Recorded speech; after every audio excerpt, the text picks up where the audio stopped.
గత ప్రభుత్వ హయాంలో సోషల్ మీడియా వేదికగా అటు ప్రతిపక్షంలో ఉన్నటువంటి కూటమిలోని నాయకులందరినీ కూడా సోషల్ మీడియాలో చీల్చి చెండాడినటువంటి ఒక్కొక్క నాయకుడు కూడా ఇప్పుడు కటకటాలు లెక్క పెట్టాల్సినటువంటి పరిస్థితి అయితే స్పష్టంగా కనిపిస్తుంది. ఎందుకంటే వైసీపీ అధికారంలో ఉన్నటువంటి సమయంలో అటు మంత్రుల దగ్గర నుంచి కింది స్థాయి రాజకీయ నాయకుల వరకు అదేవిధంగా సోషల్ మీడియా వేదిక కొంతమంది టీమ్గా ఏర్పడినటువంటి అందరూ కూడా సోషల్ మీడియా వేదిక అటు చంద్రబాబు, నారా లోకేష్, చంద్రబాబు భార్య, అదేవిధంగా పవన్ కళ్యాణ్ కుటుంబ సభ్యులు, అదేవిధంగా బీజేపీ నాయకుల్ని అంటే ఎవరిని కూడా వదిలిపెట్టినటువంటి పరిస్థితి లేదు. అయితే ముందు నుంచే చూస్తూనే ఉన్నాం.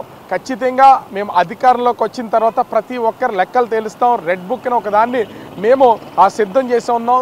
రెడ్ బుక్లో ఏ పేరైతే ఎక్కుతుందో అధికారి దగ్గర నుంచి వైసీపీలో ఉన్నటువంటి నాయకులు సోషల్ మీడియా టీంకి సంబంధించిన అందరి పేర్లు రెడ్ బుక్లో ఎక్కిస్తామని అటు నారా లోకేష్ హెచ్చరికలు జారీ చేస్తూనే వచ్చినటువంటి పరిస్థితి మనం చూసాం. అయితే ఇప్పుడు కూటమి ప్రభుత్వం అధికారంలోకి వచ్చింది. కూటమి ప్రభుత్వం అధికారంలోకి వచ్చిన తర్వాత ఇప్పుడు ఒక్కొక్కరిగా సోషల్ మీడియాకి సంబంధించినటువంటి అందరిపైన కేసులు పెడుతూ అరెస్టులు చేస్తూ వస్తున్నటువంటిది మనమైతే స్పష్టంగా చూడొచ్చు. ముఖ్యంగా చూస్తే అటు ఇప్పటి వరకు వైసీపీకి సంబంధించినటువంటి సోషల్ మీడియాలో ఉన్న ఆ కీలకమైనటువంటి వ్యక్తులు మాత్రమే అటు అరెస్టులు చేయడం, వాళ్ళ మీద కేసులు పెట్టడం, అరెస్టులు చేస్తున్నటువంటి పరంపరే చూస్తూ వచ్చాం. కానీ మెయిన్ ఎవరైతే ఈ సోషల్ మీడియా వేదికగా తప్పుడు ప్రచారం చేసి అసభ్యకరమైనటువంటి పోస్టులు చేసి అటు పవన్ కళ్యాణ్ని, నారా లోకేష్ని, అదేవిధంగా చంద్రబాబుని వీళ్ళందరి మీద తీవ్ర స్థాయిలో జుగుప్సాకరమైనటువంటి విమర్శలు చేసినటువంటి మంత్రి స్థాయి అధికారులను, ఎమ్మెల్యే స్థాయి అధికారులను ఇప్పటి వరకు అరెస్ట్ చేసినటువంటి పరిస్థితి ఎక్కడ కనిపించలేదు. కేసులు పెట్టినటువంటి కూడా తూతు మంత్రంగా వెళ్ళినటువంటి పరిస్థితి ఉంది. ఎందుకు అంటే అటు టీడీపీ కార్యాలయం, గన్నవరం టీడీపీ కార్యాలయానికి సంబంధించి దాడి కేసు కానీ, అదేవిధంగా అటు చంద్రబాబు కార్యాలయానికి సంబంధించినటువంటి కేసులు కానీ వీటి మీదే ఇప్పటి వరకు ఫోకస్ చేసినటువంటి కూటమి ఇప్పుడు మరొక అడుగు ముందుకేసినటువంటి పరిస్థితి ఉంది. ఇప్పటికే వైసీపీకి సంబంధించినటువంటి బోరగడ్డ అనిల్తో పాటుగా వర్రా రవీంద్రారెడ్డి వీళ్ళందరి మీద కేసులు పెడుతూనే ఉన్నారు. సజ్జల భార్గవ్ వీళ్ళంతా కేసులు పెట్టినటువంటి వీళ్ళందరూ కూడా సెకండ్ గ్రేడ్ నాయకులుగానే చెప్పుకోవాలి. ఎందుకంటే వైసీపీలో కీలకమైనటువంటి మంత్రులు కానీ ఎమ్మెల్యే స్థాయిలో వర్క్ చేసినటువంటి వాళ్ళు వీళ్ళెవరూ కాదు. ఇప్పుడు మంత్రులకి వాళ్ళు పనిపెట్టే పనిలో ఇప్పుడు కూటమి ప్రభుత్వం అయితే వచ్చినటువంటి పరిస్థితి ఉంది. గత ప్రభుత్వ హయాంలో మంత్రులుగా పనిచేసినటువంటి గుడివాడ ఎమ్మెల్యే, మాజీ మంత్రి అయినటువంటి అటు కొడాలి నాని మీద ప్రస్తుతం అయితే విశాఖలో కేసు నమోదైనటువంటి పరిస్థితి కనిపిస్తుంది. కొడాలి నాని మంత్రిగా ఉన్నటువంటి సమయంలో, అదేవిధంగా ఎమ్మెల్యేగా ఉన్నటువంటి సమయంలో నారా లోకేష్ మీద, చంద్రబాబు కుటుంబ సభ్యుల మీద అనుచిత వ్యాఖ్యలు చేయడం అయితే అది బాధ కలిగించింది. అత్యంత దారుణమైనటువంటి వ్యాఖ్యలు చేశారు. అవి చూసి తట్టుకోలేకపోయినవి. విశాఖలో ముఖ్యంగా ఆంధ్ర యూనివర్సిటీలో లా చదువుతున్నటువంటి అంజనా ప్రియ అనే విద్యార్థిని 3 టౌన్ పోలీస్ స్టేషన్లో కేసు పెట్టినటువంటి పరిస్థితి ఉంది. 3 టౌన్ పోలీసులు కూడా 352(3) T53(3)(2) సెక్షన్ల కింద అయితే ప్రస్తుతం కేసు నమోదు చేసినటువంటి పరిస్థితి ఉంది. ఇక్కడ ఎవరు ముందుగా కేసు పెడుతున్నారో ఆ కేసు తర్వాత వరుసగా ప్రతి ఒక్కరి మీద రాష్ట్ర వ్యాప్తంగా కేసులు నమోదవుతున్నటువంటి పరిస్థితి మనం చూస్తున్నాం. ఇప్పటికే బోరగడ్డ అనిల్కి సంబంధించి మొదటిగా ఒక కేసు అయితే నమోదైంది. తర్వాత కంటిన్యూగా ఆ కేసుల పరంపర అనేది కొనసాగుతుంది. తర్వాత శ్రీరెడ్డి, అదేవిధంగా సజ్జల భార్గవ్, వర్రా రవీంద్రారెడ్డి ఇలా అనేక మందికి సంబంధించినటువంటి కేసుల పరంపర అయితే కొనసాగుతుంది. ఇప్పుడు తాజాగా మంత్రిగా పనిచేసినటువంటి కొడాలి నాని మీద కేసు అయితే నమోదు చేసినటువంటి పరిస్థితి కనిపిస్తుంది. దీంతో మరి విశాఖలో పెట్టినటువంటి విశాఖ 3 టౌన్లో నమోదైనటువంటి ఈ ఒక్క కేసుతోనే ఉంటుందా, లేకపోతే రాష్ట్ర వ్యాప్తంగా కూడా కొడాలి నాని మీద కేసుల నమోదు పరంపర కొనసాగుతుందనేది మాత్రం వేచి చూడాల్సినటువంటి పరిస్థితి ఉంది. అయితే లా చదువుతున్నటువంటి విద్యార్థిని లీగల్గా కూడా కొంత ఒపీనియన్ ఉంటుంది.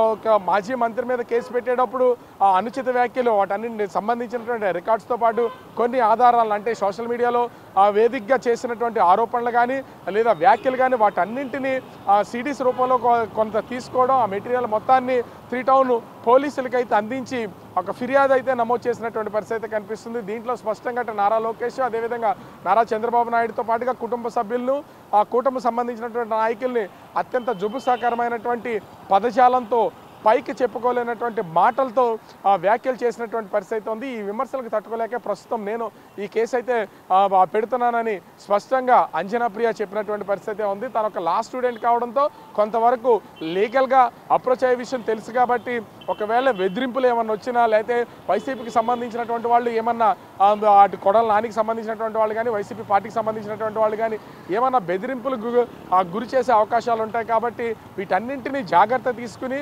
ప్రస్తుతం అయితే అంజనాప్రియ 3 టౌన్ పోలీస్ స్టేషన్లో కేసు నమోదు చేసినటువంటి పరిస్థితి కనిపిస్తుంది. అయితే కొడాలి నాని మీద తొలి కేసు పెట్టినటువంటి ఆ నేపథ్యంలో ఇప్పుడు ఆ కేసుకు సంబంధించి ఎటు దారి తీస్తుందనేది అర్థం కానటువంటి పరిస్థితి కనిపిస్తుంది. ఎందుకంటే వరుసగా కేసులు నమోదవుతున్నటువంటి నేపథ్యంలో ముందస్తు బెయిల్కి ప్రస్తుతం రాజకీయ నాయకులతో పాటుగా సోషల్ మీడియాకి సంబంధించినటువంటి వాళ్ళు, అదేవిధంగా ఎమ్మెల్యే స్థాయిలో ఉన్నటువంటి వాళ్ళు, వైసీపీ పార్టీకి సంబంధించి కీలకమైనటువంటి వ్యక్తులు, మాజీ మంత్రులు వీళ్ళందరూ కూడా ప్రస్తుతం వాళ్ళ మీద నమోదవుతున్నటువంటి కేసుల్లో అరెస్ట్ కాకుండా ముందస్తు బెయిల్ తెచ్చుకుంటున్నటువంటి పరిస్థితి ఉంది. మరి కొడాలి నాని ఏ విధంగా అంటే కేసుకు సంబంధించి వెళ్తారా, బెయిల్కి వెళ్తారా, లేకపోతే రాష్ట్ర వ్యాప్తంగా వరుసగా కేసులు నమోదయ్యే అవకాశం ఉన్నటువంటి నేపథ్యంలో ముందస్తు జాగ్రత్త తీసుకుంటారనేది తెలియాల్సినటువంటి పరిస్థితి ఉంది.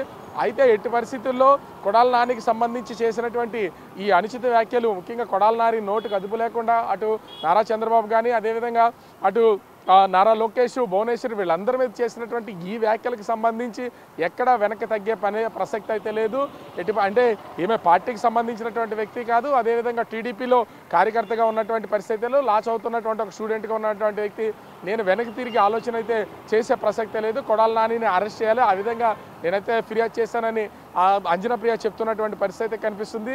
అయితే ఇప్పుడు వరుసపెట్టి సోషల్ మీడియాలో అటు టీడీపీ కూటమికి సంబంధించినటువంటి నాయకుల మీద వరుసగా పోస్టులు పెడుతూ సోషల్ మీడియాలో కొంత ఇబ్బందికరమైనటువంటి అసభ్యకరమైనటువంటి పోస్టులు పెట్టినటువంటి నాయకులు, సోషల్ మీడియా కార్యకర్తలు, పార్టీకి సంబంధించినటువంటి వైసీపీ పార్టీకి సంబంధించినటువంటి వాళ్ళ మీద కేసులు నమోదవడం, వాళ్ళ మీద అరెస్టులు జరుగుతున్నటువంటి పరిస్థితి అయితే ఉంది. ఇప్పుడు తొలిగా ఒక మాజీ మంత్రి మీద కేసు నమోదైనటువంటి నేపథ్యంలో మరి అటు కొడాలి నానికి సంబంధించి కేసు విషయంలో ఏ విధమైనటువంటి నిర్ణయం తీసుకుంటారనేది మాత్రం వేచి చూడాల్సినటువంటి పరిస్థితి ఉంది.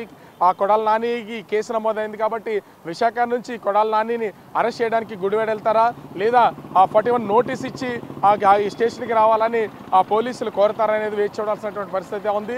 అరెస్టులు చేసేటప్పుడు పెట్టినటువంటి సెక్షన్ల ఆధారంగానే అరెస్టుల పరంపర అనేది కొనసాగే అవకాశం ఉంటుంది. మరి అంజనాప్రియ ఏయు లా విద్యార్థినిగా తాను పెట్టినటువంటి ఆ కేసు విషయంలో కొడాలి నాని మీద పోలీసులు ఏ విధమైనటువంటి చర్యలు తీసుకుంటారనేది వేచి చూడాల్సినటువంటి పరిస్థితి ఉంది. కానీ సోషల్ మీడియాలో అసభ్యకరమైనటువంటి పోస్టులు పెడుతున్న పెట్టినటువంటి వాళ్ళకి ముందు పెట్టబోయేటటువంటి ప్రతి ఒక్కరికి కూడా ఇదొక హెచ్చరిక అని చెప్పాలి. ఎవరైనా సరే అసభ్యకరంగా మాట్లాడినా, అసభ్యకరమైనటువంటి పోస్టులు పెట్టినా వాళ్ళ మీద పోలీసులు, కూటమి ప్రభుత్వం కఠినమైనటువంటి చర్యలు తీసుకుంటుందని చెప్పడానికి ఇది ఒక నిదర్శనంగా చెప్పాలి. మరి ఇప్పటికే అంజనాప్రియ ఇచ్చినటువంటి కేసు ఆ ఫిర్యాదు మేరకు ఆ విశాఖ 3 టౌన్ పోలీసులు అటు ఆ గుడివాడ ఆ మాజీ ఎమ్మెల్యే, మాజీ మంత్రి అయినటువంటి కొడాలి నాని మీద కేసు పెట్టారు.